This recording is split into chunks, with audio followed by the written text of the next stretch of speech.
Hello friends, स्वागत करते हैं ईवीएस समाधान के एक और लेक्चर में आप सभी का। जो हमारे चल रहा था सेमेस्टर सेकंड चल रहा था, और सेमेस्टर सेकंड की अगर बात करें तो यूनिट नंबर 4 जो हमारे पेपर सेकंड के तहत चल रही थी। आज हम जो बात करने वाले हैं, हम बात करेंगे हमारे अगले टॉपिक एमाइडो का संश्लेषण। देखिए, एमाइडो संश्लेषण हमें किस प्रकार से करना है, इसके अंतर्गत भी हम क्या लेते हैं, कार्बोक्सिलिक अम्ल लेंगे। ठीक है, देखो एमाइडो जो संश्लेषण करते हैं ना, ये दो प्रकार से होते हैं। उपस्थिति ध्यान रखना, उपस्थिति हम लेते हैं PCl3 की, PCl5 की और SOCl2 की लेते हैं। पहले ये बनाता है हमारे पास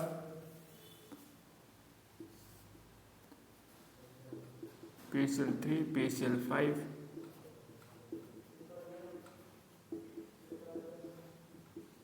इस प्रकार से। फिर इसकी रिएक्शन होती है अमोनिया से।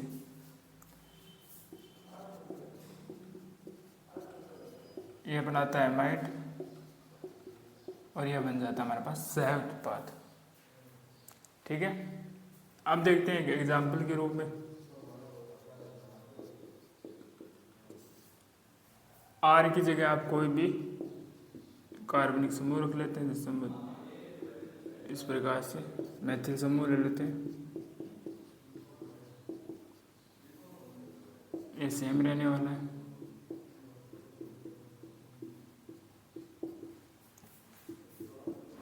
ये कुछ इस प्रकार से बन जाएगा। दो अमोनियम अणु लेंगे,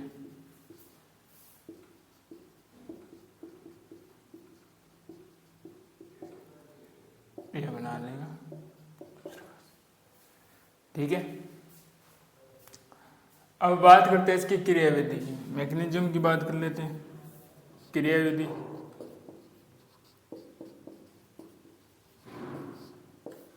क्रियाविधि देखते हैं। क्रियाविधि में कुछ नहीं है, जैसे हमने रिएक्शन किया वैसे इसकी सिमिलर क्रियाविधि है। OH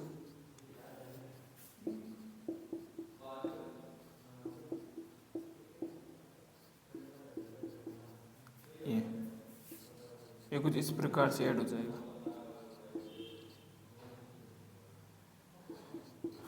क्लोरीन और इससे निष्कासित हो जाएगा।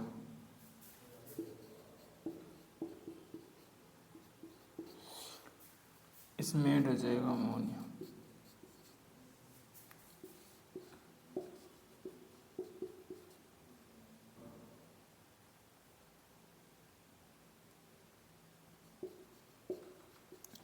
इस प्रकार से। अब हम जो बात करने वाले बात करेंगे हेलो अम्ल की, जिसे क्या बोलते हैं हम, हेलो एसिड भी कहते हैं।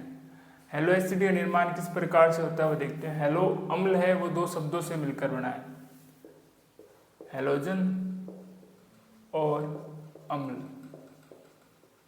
हेलोजन हम जब बात करते हैं तो H2 से इसको दर्शाते हैं, जिसके अंदर हमारे पास क्लोरीन, ब्रोमीन, आयोडीन, फ्लोरीन इस प्रकार से आते हैं। अर्थात वह अम्ल, अम्ल भी कौन से, वह कार्बोक्सिलिक अम्ल जिसके अंदर कोई भी हेलोजन। अब क्या होता है कि बनते किस प्रकार से, अगर मैं किसी भी एक कार्बोक्सिलिक अम्ल की बात करूं, जैसे एसिटिक अम्ल है, इस एसिटिक अम्ल के अंदर जो ये एल्किल समूह है CH3, इसमें जो हाइड्रोजन है वो हाइड्रोजन क्या, उसका प्रतिस्थापन क्लोरीन के द्वारा हो जाए। किसके द्वारा हो जाए, क्लोरीन, ब्रोमीन या किसी भी हेलोजन द्वारा हो जाए, तो उसके क्या बोलेंगे हम, हेलो अम्ल कहते हैं। इसको हम लिख लेते हैं। ये जब किसी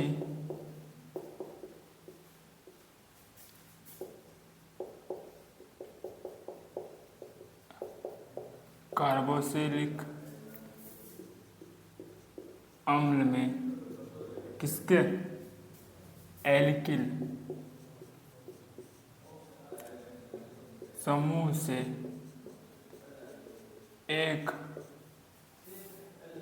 हाइड्रोजन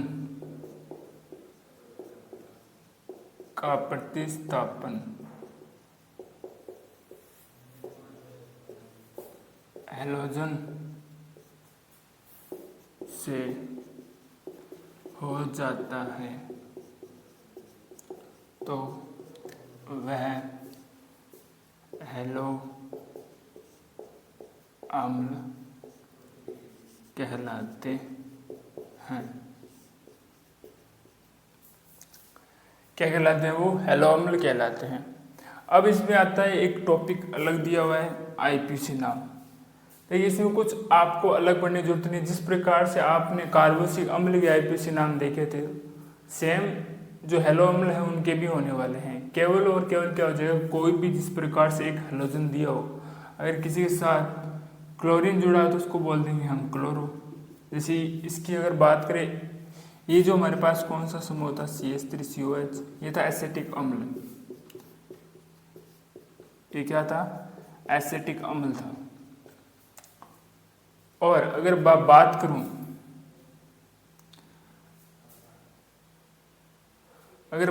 मैं, अगर हैलोजन के द्वारा इसका प्रतिस्थापन हुआ है इस प्रकार, इसको क्या कह देंगे? इसको कहते हैं क्लोरो एसिटिक अम्ल। इसको क्या कहते हैं हम? क्लोरो एसिटिक अम्ल कहते हैं। इसी प्रकार से हम एक और लेते हैं,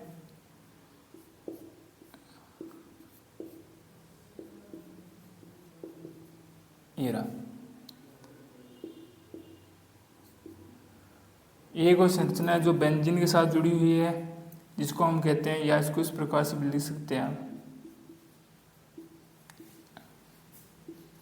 नॉर्मल नाम कहता है बेंजोइक अम्ल। अगर इसकी किसी भी एक संरचना से, मतलब यहाँ से कोई जुड़ रहा है, जैसे 1 2 3, या इसको कह सकते हो आप 3 क्लोरो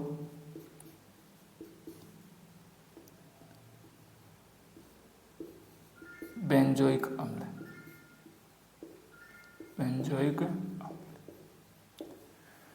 तो इस प्रकार से क्या होता है, इसके नामकरण होते हैं। एक बार फिर पुनः देख लेते हैं। पहले जो हमने बात की थी वो कही थी एमाइडो का संश्लेषण। जब एमाइडो संश्लेषण की बात करते हैं तो फॉस्फोरस ट्राइहैलाइड और फॉस्फोरस पेंटाहैलाइड का प्रयोग किया जाता है। साथ में आता है थाइनोल क्लोराइड। इसकी उपस्थिति में जब आप रिएक्शन करोगे तो ये क्या बनाएंगे, पहले से क्लोरीन ऐड होगा, क्लोरीन ऐड होने के बाद 2 अमोनिया के हम अणु लेंगे।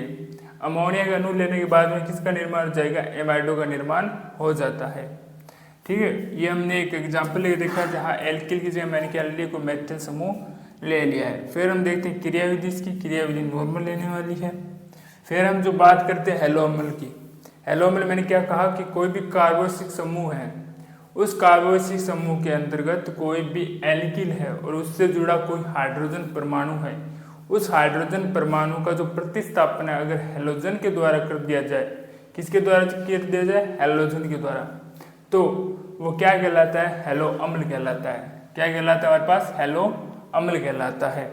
नामकरण की मैं बात की थी कि जिस प्रकार से आप कार्बोक्सिलिक अम्ल के नामकरण करते हैं, सिमिलर से हम क्या करते हैं, इनके भी नामकरण करते हैं। केवल जो हैलोजन व्युत्पन्न है, क्लोरो है, ब्रोमीन है, वो क्या हो जाता है, इसके आगे ऐड हो जाता है। इस प्रकार से इसको हम बोलते हैं एसिटिक अम्ल। परंतु जब इसके एक हैलोजन का प्रतिस्थापन किसके द्वारा कर दिया जाता है? क्लोरीन के द्वारा कर दिया जाता है, तो क्या कहलाता है? ये क्लोरो एसिटिक अम्ल कहलाता है। क्लोरो की जगह आप चाहें तो ब्रोमीन भी ले सकते हैं। अगर ब्रोमीन ले जाए तो ये क्या कहलाता है? ब्रोमो एसिटिक अम्ल कहलाता है। आईपीसी नाम की अगर बात करें, ये तो हो जाता है नॉर्मल नाम, जैसे एसिटिक अम्ल। ठीक है, वैसे आप इसका नॉर्मल नाम की बात करें, नॉर्मल किस प्रकार से लिख सकते हैं? कार्बन गिन लीजिए, कितने हैं? 2 कार्बन हैं, बोलते हैं एक कार्बन में दो कार्बन को एल बोलते हैं। तो वैसे इसका नाम हो गया अम्ल लगता है, ओइक अम्ल लगता है तो एथेनोइक अम्ल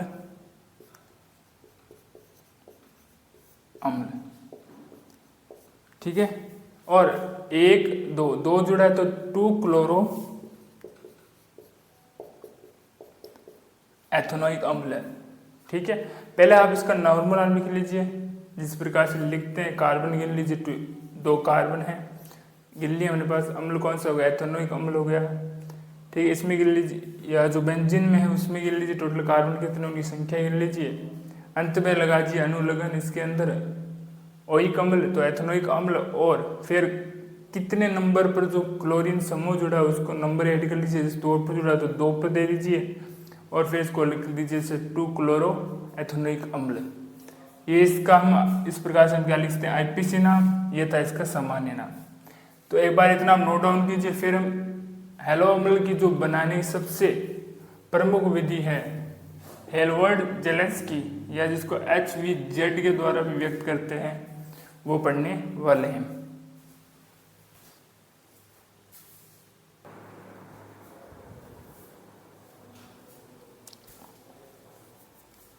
देखिए अब जो हम बात करेंगे हम हेलवर्ड जेलेंस्की रिएक्शन की बात करने वाले हैं।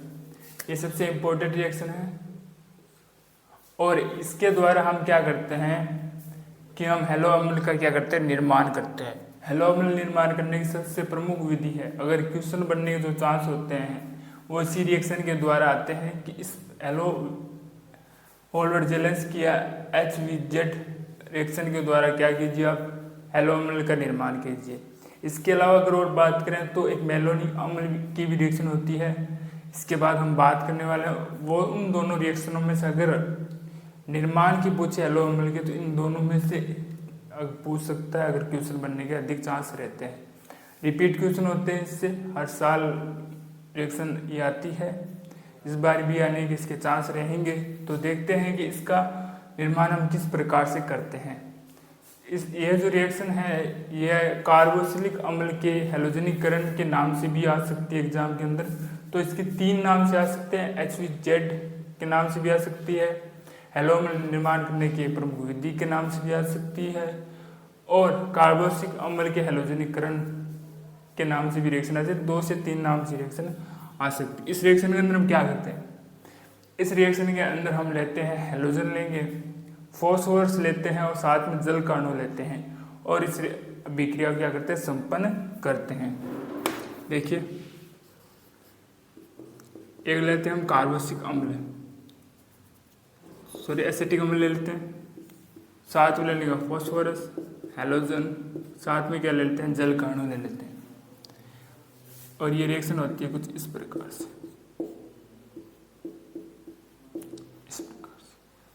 ठीक है। और हम बात करें उदाहरण की, बात करते हैं एग्जाम्पल की। यहाँ पर हम क्या कोई हैलोजन ले लेते हैं, क्लोरीन, या क्या लेते हैं, ब्रोमीन ले लेते हैं, CH3,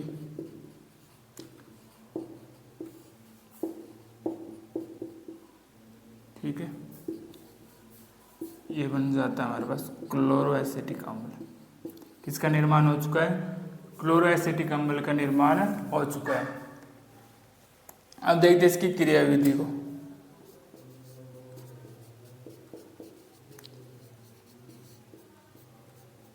क्रियाविधि क्या है, जैसे नॉर्मल रिएक्शन चल रही है उसी प्रकार से होगी।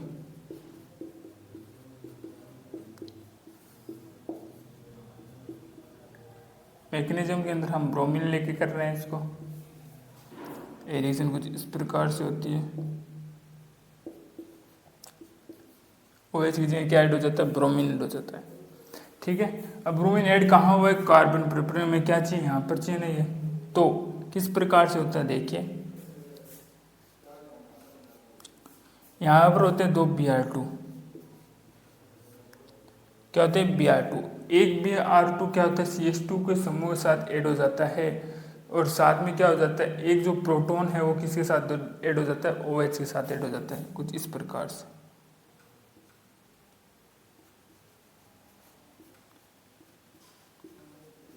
सिंपल याद रखना इसको, ठीक है। फिर हम बात करते हैं इसके अंदर,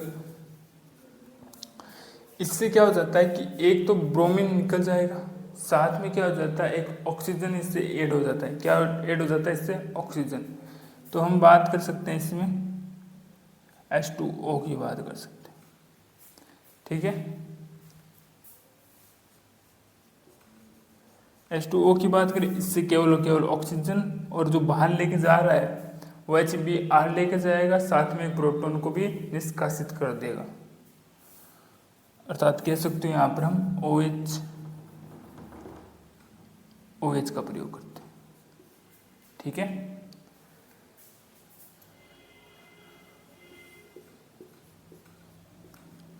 निष्कासित क्या हुआ यहाँ से HBr, H प्रोटॉन ये रहा, Br ये रहा, और इसके साथ ऑक्सीजन इसके साथ ऐड हो जाता है। ये इसकी मैकेनिज्म एक बार पुनः देख लेते हैं।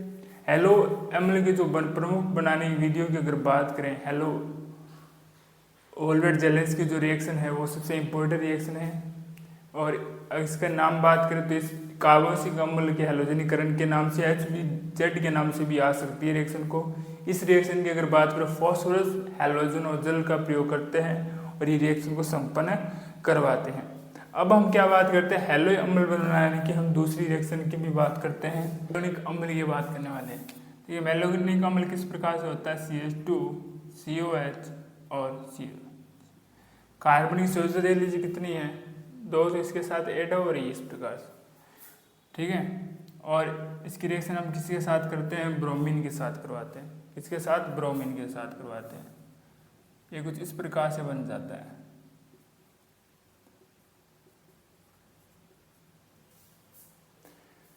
दो तीन चार, ठीक है। अब इससे क्या निकल जाता है, जल का CO2 निकल जाता है। ये और इसको सही कर लेते हैं, ये निकल जाता है। क्या बच जाता है, हाइड्रोजन इसके साथ ऐड हो जाएगा आकर CH2 Br। क्या बना लेता है ये बना लेता है हमारे पास ब्रोमो एसिटिक अम्ल का निर्माण कर लेता है। इसकी रिएक्शन की बात करते हैं कि ये रिएक्शन किस प्रकार से करते हैं। अगर बात करें हम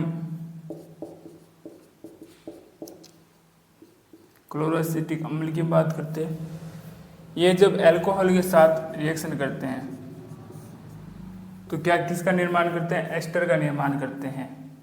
इससे क्या निकल जाता है, जल का अणु इस प्रकार से।